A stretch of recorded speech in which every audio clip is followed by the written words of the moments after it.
Recientemente, queridos amigos, hemos puesto un vídeo en la red que habla del inmediato futuro. Y algunos me habéis dicho que es un futuro muy tenebroso, muy complicado, muy difícil. Ciertamente estamos viviendo un momento excesivamente complejo.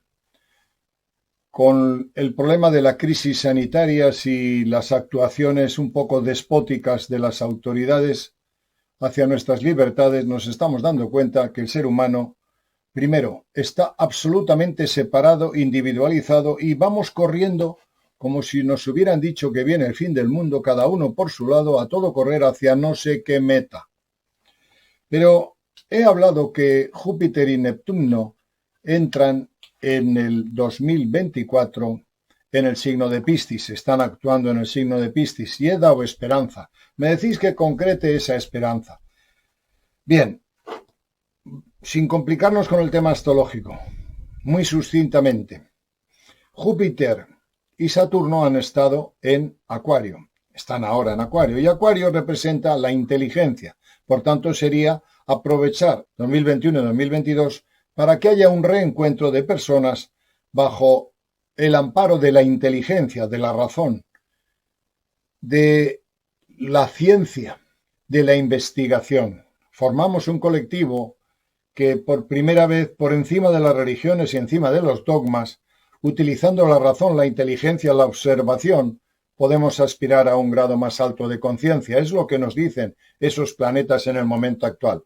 Aprovechemos, porque os vais a encontrar con gente que emerge del montón de borregos que representan el ser humano, emergen hacia un estado de conciencia, una necesidad de ser distintos.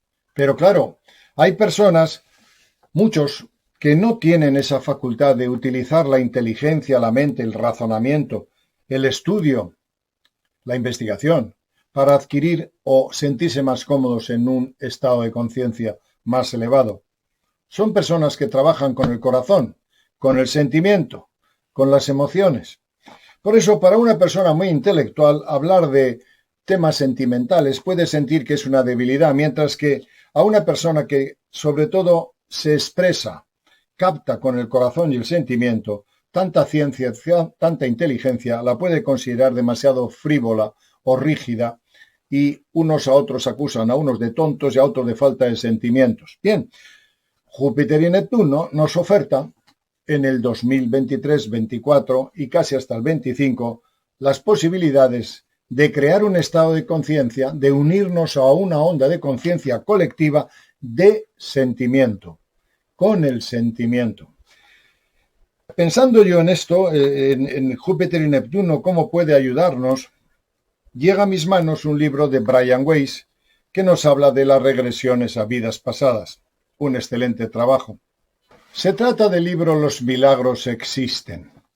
Y es un libro que recoge las sesiones de regresión hipnótica que hace Brian Weiss con sus ayudantes en grupo. Y luego particularmente lo que cada uno del grupo cuenta de sus regresiones a vidas pasadas. He seleccionado dos experiencias, los vamos a resumir, en una que es francamente dramática. Nos habla de una persona que regresa al tiempo nazi, al tiempo de la Segunda Guerra Mundial. Y lo que cuenta es terrible. Es un tiempo donde la dignidad humana no existe. Nos convertimos en hienas, en fieras. El mundo nazi no tuvo piedad. Causó un holocausto, un sufrimiento inmenso. Pero al final, fijaros lo que es el alma humana. Al final, la persona que hace la regresión reconoce que formamos parte de una especie de comunidad y que lo que uno hace le afecta al otro y que lo que uno siente lo siente el otro. Un tema que acaba, después de tanto dolor y sufrimiento, en conciencia. Todos los sufrimientos humanos los padece, los sufre y los provoca el hombre. Si tuviéramos esa conciencia colectiva, probablemente no pasaríamos por estas situaciones. El segundo relato es más breve, pero nos habla también de otra experiencia de una persona, una mujer que tenía muchos miedos. Y al final, voy a coger la última parte, que es la que de una u otra manera nos interesa, habla de que para sentirnos uno, ella ve que todo el grupo que está en la experiencia están unidos con unos lazos, con unas luces, con unos vínculos, y que todos estamos formando parte de una unidad, y que para avanzar hay que quitar el miedo. Y ciertamente hay que quitar el miedo. Si queremos avanzar, pero no solamente el miedo, amigos míos, sino otras cosas. Escuchemos, por tanto, qué pasó en la Segunda Guerra Mundial y el tremendo ejercicio de compasión y de amor que hace la testigo para llegar a la conclusión de que a pesar de todo somos uno, querramos o no.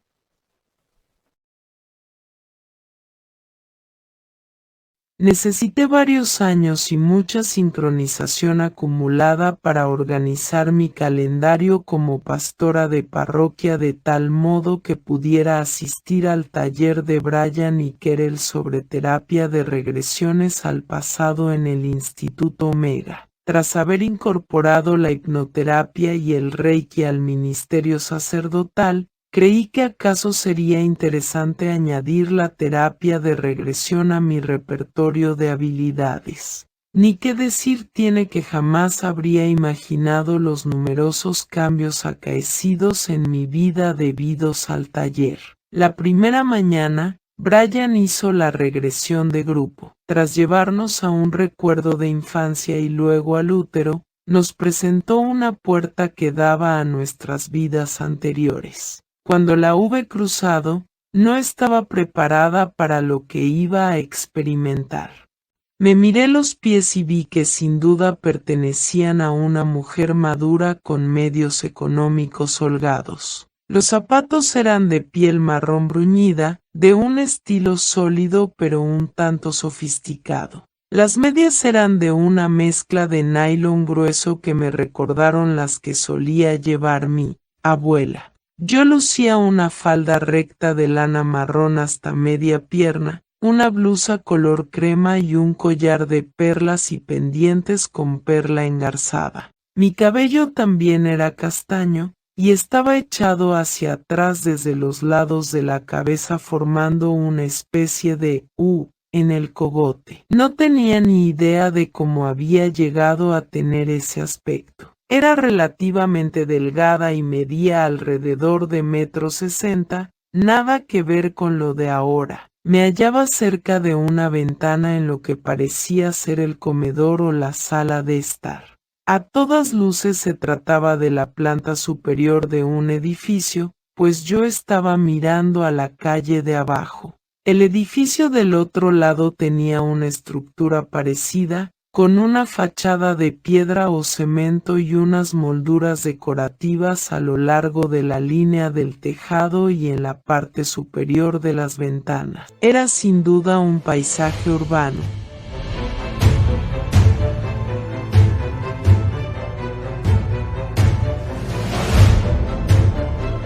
La estancia donde estaba yo tenía los techos altos, el mobiliario era macizo pero elegante a su manera. Sobre una mesa de madera oscura colgaba una araña de cristal. En la mesa se veían desparramadas fotos de familia, joyas, candelabros y otros objetos pequeños. Varios niños, adultos y sus cónyuges se movían inquietos por ahí. Estaban jugando y persiguiéndose unos a otros, pero sus padres parecían muy agitados. Estábamos esperando algo cuando mi esposo entró por la puerta y anunció que debíamos recoger todo lo que pudiéramos y presentarnos en la estación de ferrocarril en 1 hora. Nos deportaban a un campo de concentración.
Brian nos hizo avanzar en la regresión, y me vi a mí misma aguardando en la estación de tren y luego en el vagón de ganado. Había una terrible combinación de miedo, dolor físico y claustrofobia. Me sentía como si estuvieran aplastándome, lo que casualmente es una fobia que he sufrido durante toda mi vida actual. Cuando Brian nos hizo salir de la regresión, yo lloraba a lágrima viva.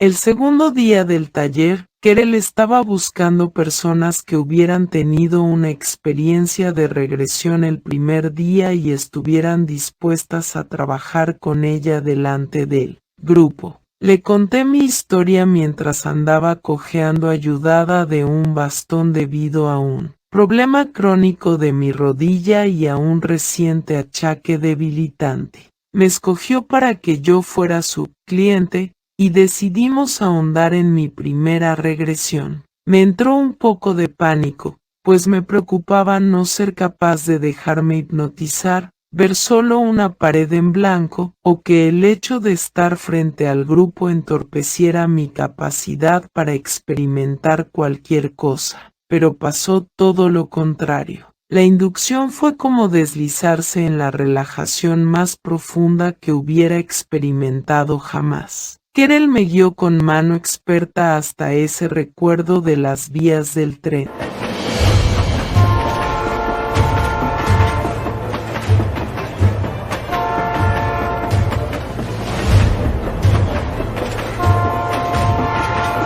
Averigüé que mi esposo era médico y yo su enfermera. En la estación había un caos tremendo mientras los soldados nazis gritaban órdenes. La gente estaba aterrorizada, los niños lloraban, y todos parecían recurrir a mi esposo para conseguir información y tranquilidad. Cuando vimos llegar los vagones de ganado, el puro terror empezó a corroer mi, por lo demás, carácter fuerte, pero hice todo lo posible por aguantar. Las condiciones eran espantosas, un cubo en el rincón para la orina y las heces, una ventanilla que dejaba entrar luz y aire. Los soldados metían en los vagones todos los cuerpos que podían, y todos gritaban y sostenían en alto a los niños para evitar que los aplastaran. Era imposible sentarse, no había sitio. Me dolían horrores las piernas y la espalda, igual que en esta vida de ahora, pero seguí calmando a los pequeños. Recé para que mis hijos tuvieran fe en que Dios nos protegería. Pensé que peor no podían ir las cosas. Me equivocaba. El tren llegó a un campo de trabajo lejano. Habíamos viajado durante horas, y luego fue difícil descender y andar. Todos estábamos despeinados, sucios, hambrientos y asustados. Se produjo un caos inicial y luego se oyeron más gritos y órdenes. Entonces fue cuando nos separaron. Las mujeres nos pusimos a chillar cuando se llevaron a los hombres, pero aún estábamos menos preparadas para que nos quitaran a los niños. Nos dijeron que estarían todos juntos en una guardería, pero a esas alturas ya no nos creíamos nada. A mis hijas, mi nuera y a mí, junto a otras mujeres que conocíamos, nos llevaron a un edificio en el que fuimos obligadas a entregar las maletas y la ropa. Estábamos desnudas y teníamos frío. Alguien nos puso en fila para cortarnos el pelo, para evitar los piojos, dijeron, y acto seguido nos condujeron a una gran sala con duchas. El agua estaba fría y no había jabón.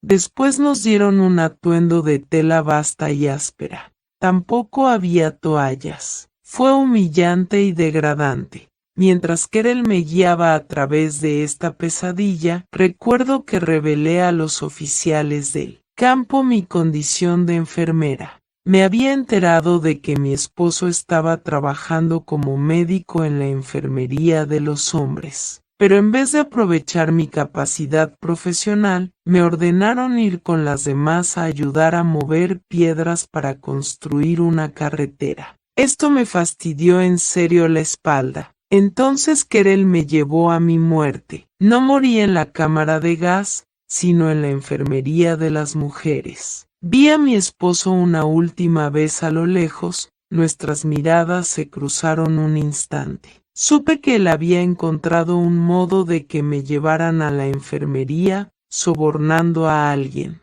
Yo tenía los pulmones llenos de líquido, y las manos y los pies fríos, sucios y cubiertos de llagas. Al menos estaba en un catre. Sin embargo, también recuerdo que las escasas mujeres que intentaron ayudarme fueron amables, aunque no tenían nada para mejorar mi estado. Me mostré muy agradecida y me dejaron en paz. Yo había hecho todo lo posible para consolar y apoyar a quien lo necesitara, sí. Bien siempre tenía la sensación de no poder hacer lo suficiente. Di gracias a Dios por morir con un mínimo de dignidad. No sabía qué le había pasado al resto de mi familia, pero casi no importaba ya. Sabía que estábamos conectados de maneras que ni siquiera los nazis podían destruir. La muerte era bienvenida. Salta a la vista que fue una sesión muy reveladora y emotiva. Toda la vida he tenido miedo de que me gritaran, me regañaran o me ridiculizaran. Tras un episodio así, me siento como un perro apaleado, y los sentimientos de culpa, vergüenza y miedo me saturan. Cada célula de mi cuerpo reacciona. Justo antes de escribir esto, mientras regresaba a casa desde la iglesia, al final de la calle había un policía dirigiendo el tráfico. Aquí siempre es difícil girar a la izquierda, y me estremecí ante la idea de que él parase la circulación. Cuando pasé por su lado, él gritó, «Vamos». Me sentí mareada durante todo el camino. ¿Por qué me había gritado? Yo iba todo lo rápido que podía. Por dentro me sentía fatal. Entonces recordé mi regresión al Holocausto. Oía a los guardias gritarme que caminara más deprisa, llamándome de todo, haciéndome sentir indigna e inútil. Fue para mí una revelación increíble. Sigo sintiendo un intenso proceso curativo en el cuerpo y el espíritu. Me muero de ganas de continuar este trabajo en mí misma, y veo el tremendo potencial de percepción y curación de otros. Esta regresión fue un gran regalo recibido por mi vida, pero la historia no termina aquí. A primera hora de la mañana de nuestro último día juntos en Omega, pedí a mis guías, en meditación, que me dieran algunos nombres para su comprobación. Me dijeron, Ruth, Jaiem o Germán, no estoy del todo segura. Pedí un apellido para verificarlo en la lista de víctimas del Holocausto de Yad Vashem. Oía una y otra vez la palabra Gemeinschaft. Al principio no sabía ni siquiera deletrearla, pero fluía del bolígrafo. Se me ocurrieron distintas variaciones, pero Gemeinschaft seguía destellando de forma intermitente. A última hora de la tarde estuve buscando desesperadamente en las bases de datos, pero no encontré a nadie con ese último nombre. Me sentía muy decepcionada. Busqué en todas partes, pero no me salió nada. De todos modos, la palabra seguía chillando en mi cabeza. Así que, a medianoche, frustrada y triste, decidí averiguar si Gemeinschaft era siquiera una palabra.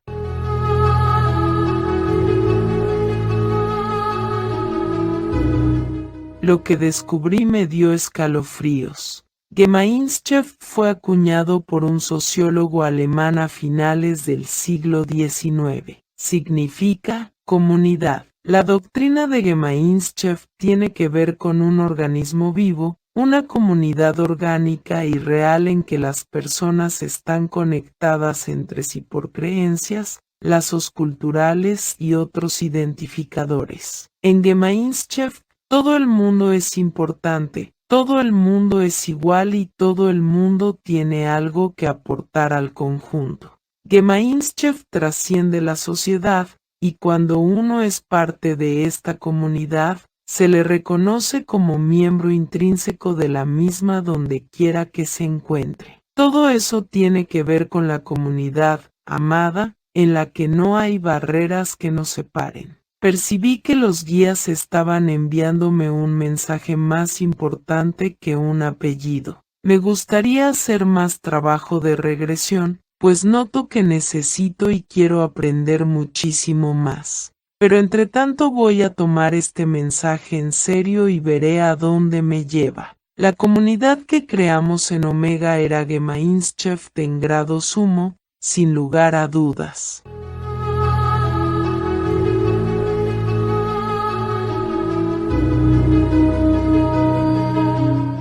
Cindy Frado estaba atendiendo a su Gemeinschaft del Holocausto judío y en esta vida es, de hecho, una pastora de la iglesia que también atiende a sus feligreses, de nuevo con gentileza y dignidad. Nuestras almas adoptan 1.000.000 de formas distintas. Podemos convertirnos en león o diente de león, en planta o persona. Si hemos asumido una forma humana, podemos ser de cualquier color, raza o sexo. Con independencia de la forma elegida, bajo la superficie somos exactamente lo mismo. Estamos todos conectados, somos todos la misma sustancia y energía, procedemos de la misma fuente, nos componemos del mismo material espiritual. Realmente carece de sentido mortificarnos con tantas guerras y acciones violentas, pues cada vez que hacemos daño a otro nos lo hacemos a nosotros mismos. Los nazis se han reencarnado en judíos, y los judíos alemanes en cristianos americanos, como en las dos vidas de Cindy. Hemos sido los asesinos y los asesinados, los violentos y las víctimas de la violencia. Si en una vida hemos lastimado a otros, en otra hemos sido un monje que no mataría ni a una hormiga, y ahora estamos en algún lugar intermedio,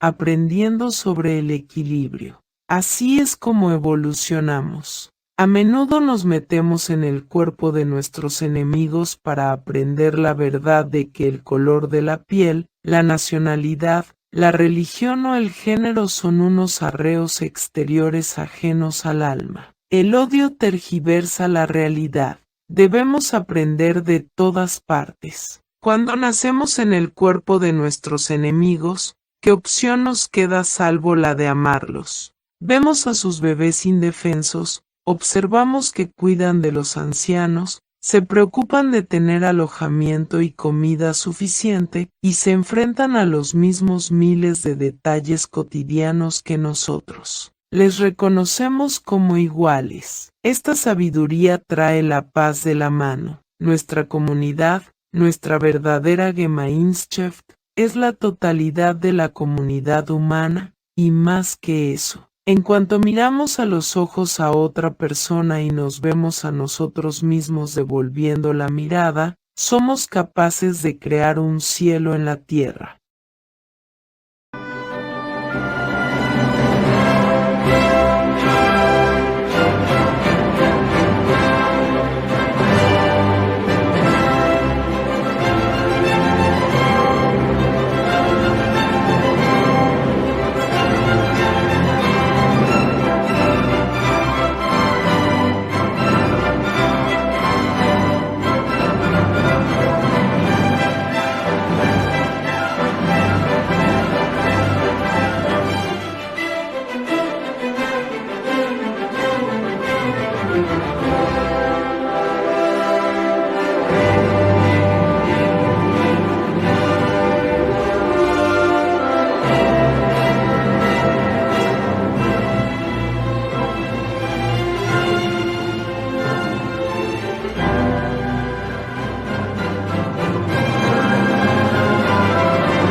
Nina Mani nos cuenta esa experiencia de comunión con el resto de las personas que están asistiendo a los cursos Omegas que da Brian Weiss sobre regresión hipnótica, y denota y descubre que hay unos lazos que nos unen a unos con otros, y que efectivamente el miedo es el que no nos deja avanzar hacia esa comunión espiritual que habla de la evolución. No solamente el miedo, como he dicho antes, sino también el dogma, las equivocaciones profundas que tenemos, muy graves. Nosotros, si estamos, por ejemplo, en un contexto judeo-cristiano, ustedes se van a dar cuenta que la educación que recibimos de niños y que se han recibido es que usted, mediante la oración y la súplica, usted puede pedir cosas que se le concederán si Dios quiere. Este Dios es un poco caprichoso. Y claro, todo lo que se pide es para el individuo. Quítame esta enfermedad, salva a mi hijo, quiero aprobar los exámenes, no quiero tener accidentes. Algunos incluso pedimos cosas o han pedido cosas peores. A ese llévale un mal de ojo, esos lo han entendido mal. Pero bueno, es decir, todo lo que pedimos es para que nuestro estatus de vida sea mejor. Quiero aprobar, quiero que me curen, quiero ser feliz, y al final de todo ese quiero, y que los demás estén también felices. Los más elevados dicen eso. Bueno, ese es un mensaje absoluta y profundamente equivocado, porque tú no estás separado de un montón de causas y efectos que te unen al resto. De nada te vale pedir para ti si tú tienes que producir o verte sujeto a los movimientos colectivos. Yo quiero que no haya guerra, pero hay una guerra y se mueren todos. Yo no quiero que haya una tormenta, pero el agua cae sobre ti. Yo no quiero que haya una pandemia, pero hay una pandemia y también te afecta a ti. Es decir, es imposible estar y pedir a tu Dios particular, normalmente dioses culturales, que te salven y que te salven a ti, porque tú formas parte de un conjunto y los movimientos no son caprichosos. Y tu Dios, aunque le reces mucho y tengas muchos amigos dentro del clero, no te concede lo que tú piensas y lo que tú quieres. Hay un movimiento colectivo, grupal. Por eso el panteísmo, que es la idea de que Dios está en todo y forma parte de todo, no está muy bien visto por las castas sacerdotales que dicen que mediante tal o cual prebenda, mediante influencias, mediante más oración, más sacrificio o incluso donaciones, tú puedes saltar esa barrera y encontrar el nirvana, la divinidad. Bueno, pues eso no es cierto. Estás unido al terremoto que puede afectar a miles de personas y se mueren con la Biblia en la mano, rezando para que les preserven la vida. O una pandemia que mata personas buenas, malas, indiferentes. O utilizamos otra lógica y nos damos cuenta de que no existe ese trato de favor mediante la oración o mediante la evolución espiritual al individuo, porque es egocéntrica, o no avanzamos.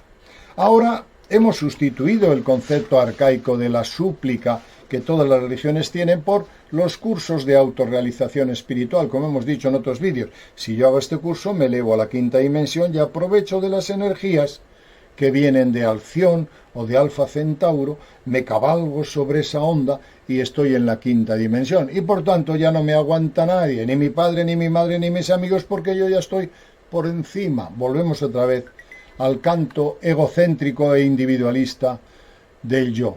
Pues no funciona así. Y estos mensajes, y como vamos a ver en esta segunda parte, hablan de colectividad, de que estamos todos unidos, de que no se puede avanzar si no nos integramos en esa conciencia de Júpiter y Neptuno en Piscis, que es ser un corazón, ser una vibración unánime, estar todos juntos, sentir todos juntos.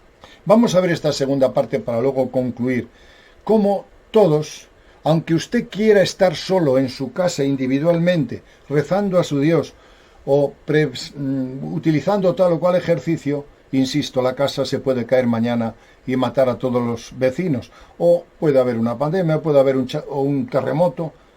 Estamos unidos no solamente, y eso es lo más triste, amigos, a las personas que no nos gustan, al vecino del primero, al del quinto, no. Estamos unidos a la tierra, al aire, al agua, al sol, y todas esas circunstancias afectan a tu libertad. No existe libertad personal, no existen oraciones que te hagan saltar el colectivo, que te hagan hacerte salir del sistema. Eso es imposible. absolutamente imposible, pero claro, todo lo que se vende es la evolución particular, individual. Yo llego, yo soy Superman, yo soy Buda, yo soy Jesucristo, y si no, tiendo a serlo. Ese es el mensaje más egocéntrico, más individualista, más separatista que podamos concebir. Son engaños que pertenecen a la era de Piscis, pero no a esta era, donde finalmente la ciencia, sobre todo la física cuántica, descubre que formamos parte de un conjunto indivisible. Por tanto, vamos a caminar no tanto rezando sobre mí mismo, pidiendo sobre mí mismo, sino con tu vecino, con el agua, con el aire, con el mosquito, formando un conjunto de conciencia. Se avanzaría seguramente mucho más. Vamos a ver lo que dice Nina. Es interesante lo que cuenta de cómo estamos unidos por unos lazos que nos llevan a una conciencia colectiva, a un corazón, a un sentimiento de colectividad unidos. Llegué a ser consciente de la presencia de mis guías y me invadió el familiar sentido de paz y pertenencia. Me hicieron ver que yo era parte de ellos, igual que ellos eran parte de mí, y cuando le sentí a usted a mi lado derecho comprendí que también usted formaba parte de ese equipo. Me preguntó usted si mi esposo fallecido estaba ahí. Buscando la respuesta, lo sentí a mi izquierda y volví la cabeza como para traerlo más claramente a mi conciencia. Y justo al volverme, también lo sentí delante, volví la cabeza hacia adelante solo para percibirlo en la derecha sin dejar de estar delante y en la izquierda. Está en todas partes, dije mientras me daba cuenta de lo que había estado sintiendo. Tras oír esto, las 130 personas de la sala exhalaron un suspiro colectivo. Fui consciente de la energía que, en forma de hilos azules, había estado conectándome con cada persona de la sala desde las presentaciones de la noche anterior, extendiendo mi diafragma al suyo de forma individual.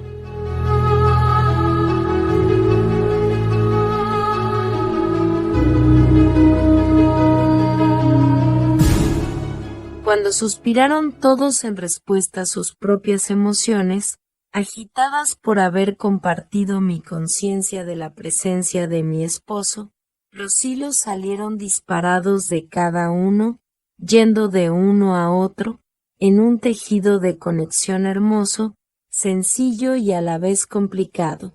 Fui consciente de que todo lo que hiciera yo en lo sucesivo afectaría a los demás, y de que todo lo que hiciesen ellos les afectaría también recíprocamente. La conciencia que tenía yo era sana a los sanadores, con la convicción de que en nuestra conexión estaba nuestra fuerza.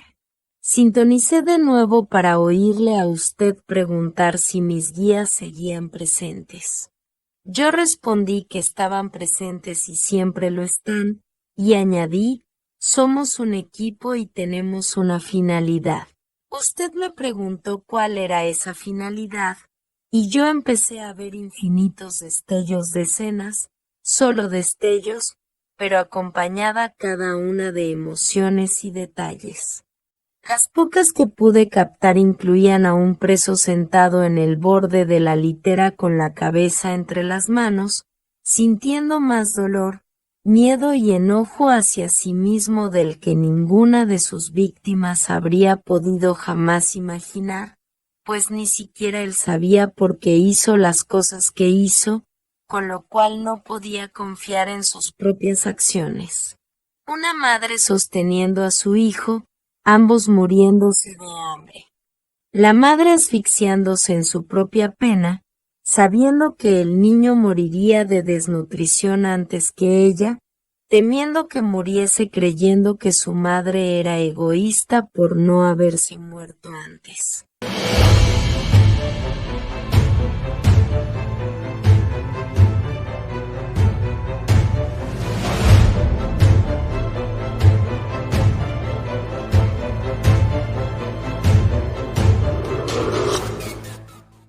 De todos esos destellos solo pude articular verbalmente, el dolor, tanto dolor, mientras lloraba con tal desconsuelo que me sentía como si fuera a romperme en pedazos.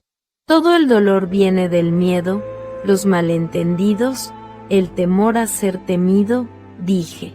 Sabía que, respondiendo a su pregunta, la finalidad era reducir el dolor colectivo mediante la eliminación del miedo, y gracias a esto a continuación tendría lugar una elevación de todos los seres vivos. Ahora entiendo que ser uno no es un objetivo, ya es, y que todo lo que hacemos, incluso esas cosas aparentemente insignificantes que llevamos a cabo de forma individual, nos afecta real y directamente a todos.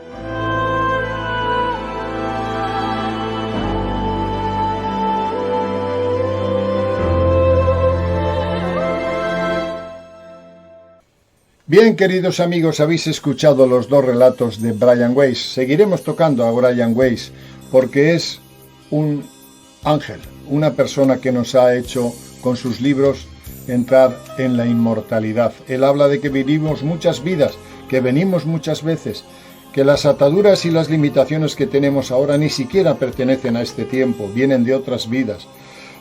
Él nos habla de que somos eternos, por tanto hay que agradecer a Brian Weiss sus maravillosos trabajos. Como he dicho antes, lo tocaremos más adelante. Con Júpiter y Neptuno en Piscis, queridos amigos, se hace, digamos, válida la teoría de Lyell Watson, que en 1975 escribió la teoría del centésimo mono. La hemos dicho en algunos sitios. El centésimo mono es muy sencillo de explicar. Unos científicos japoneses observan cómo en una isla los monos están comiendo los frutos que caen del árbol y tienen mucho polvo de la arena de la playa. Un mono espontáneamente consigue aprender a quitar el polvo del fruto y se lo come. Así no se come tierra, come el fruto porque lo ha lavado antes. Se lo enseña a su madre y se lo enseña a su clan. Al final, poco a poco, toda la isla consigue aprender a limpiar el fruto. Desde una persona, cuando hay un número crítico, cuando ya si hay 1000 monos, 50 o 100 monos consiguen aprender, ya todos los demás lo aprenden. Pero lo más curioso es que los monos que nacen, ya nacen con esa observación, con ese aprendizaje, es automático. De esto habla mucho Sheldrake con los campos morfogenéticos. Es decir, cuando la humanidad consigue aprender algo, los que nacen ya lo tienen, ya lo absorben. El alma colectiva humana ya lo consigue. A eso se llama la masa crítica. Bien, estos científicos se dan cuenta de que cuando salen de esa isla donde han hecho esta experiencia y van a otra isla que está a 100 kilómetros, por ejemplo, se dan cuenta que los monos también hacen lo mismo. Si no se habían comunicado, si la isla estaba separada de la otra isla por 100 kilómetros, ¿cómo los otros monos hacían lo mismo? Porque todo se transmite en esa especie de colectividad. Por tanto, de nada te vale tu individualidad, porque lo que hace el colectivo se impregna en el colectivo. Si hay una guerra mundial es porque el ser humano ha contribuido con sus acciones inconscientes, normalmente, egoístas, poco caritativas o poco generosas, a que se produzca un cúmulo que después sale mediante bombas, guerra, energías negativas, etcétera, etcétera. Por ejemplo, ahora con la última experiencia sanitaria, cuando estamos trabajando con riesgo con determinados elementos, se pueden escapar de los laboratorios y pueden producir problemas graves. ¿Por qué? Porque tenemos que progresar en la guerra biológica, en la guerra armamentística, en la guerra química, y esa falta de conciencia, esa especie de aceptar que tenemos que ser guiados hacia una guerra, a tener más armas, a ser más fuertes, nos lleva a los procesos que estamos pasando. No nos damos cuenta que todos contribuimos inconscientemente a producir los dolores que luego se los atribuimos a Dios o al enemigo, o a la suerte, o a la casualidad. No, lo provocamos nosotros. La teoría del centésimo mono dice que cuando una masa crítica consigue establecer una conciencia, esa conciencia arrastra al resto. Por tanto, ¿qué habría que hacer para el 2023 y 24? Porque luego los planetas entran en una fase un poco más complicada. Crear una masa crítica de conciencia colectiva. Y lo que os voy a pedir es muy duro. Enterrad a vuestros dioses. Enterrad a vuestros gurús. Enterrad vuestros dogmatismos. No funcionan. Llevamos 2000 años de Piscis que no han funcionado, que estamos peor que nunca. Por tanto, no sigáis con esa letanía. Porque esa letanía está hecha por hombres equivocados para llevaros y para permanecer en una ignorancia borreguil. Vamos a ver si podemos encontrar a tu socio, tu amigo, tu hermano en el vecino, en el agua, en el lagarto, en el león, en la planta. Si conseguimos crear esa conciencia colectiva y hay un número suficientemente fuerte que tenga esa conciencia, poco a poco iremos arrastrando al resto. Se trata de crear el sentimiento de que somos una profunda comunidad atada por lazos indivisibles.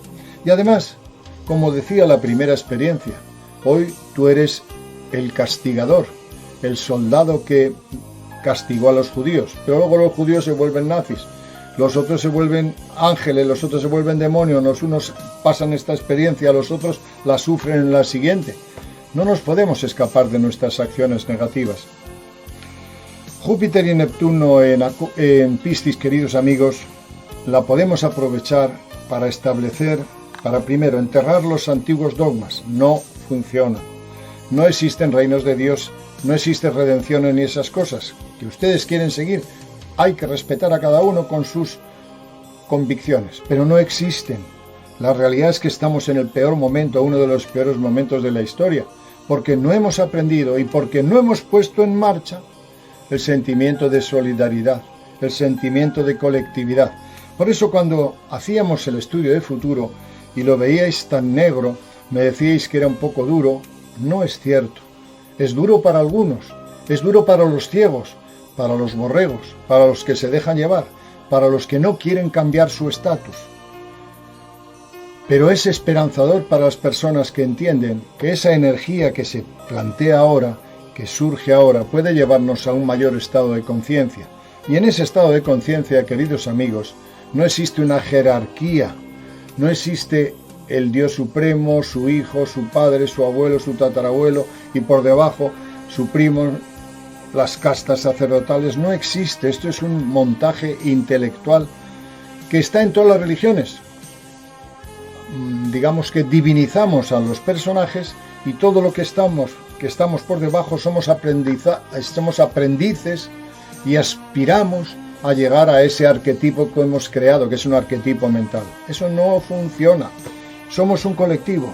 Y estas experiencias que os hemos contado de Brian Weiss, lo que nos dice es que o aprendemos a trabajar colectivamente formando una unidad de conciencia o seguiremos sufriendo. Pero eso sí, seguiremos con las Biblias, con los rosarios y con los tantanes y con las mantras, pidiéndole al Dios de turno que nos salve.